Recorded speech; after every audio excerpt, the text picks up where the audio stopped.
এখানে এই যে কবরস্থান, এই কবরস্থানের যে বাউন্ডারি থাকবে, এই মাদ্রাসাটা তো দক্ষিণ পাশে নিয়ে যাওয়া হবে। তো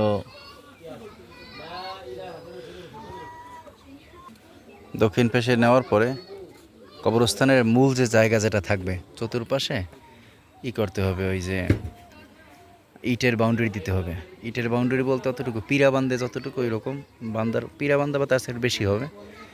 এরপরে মাঝখানে যতটুকু মাটি ভরাট করা দরকার মাটি এরপরে ভরাট করতে হবে। তারপর যেতে এটাও থাকবে না, মাটি ভরাট করার পরে সেখানে ঘাস টাস মাখার সরল জমি থাকবে। এর দ্বারা ফায়দা হইল যে বড় একটা ফায়দা হইবে, এখানে মাটিগুলো ধুয়ে যাইবেন ইনশাআল্লাহ, এক সমান থাকবে। তখন এর মধ্যে মাহফিল দেওয়া যাবে অনায়াসই।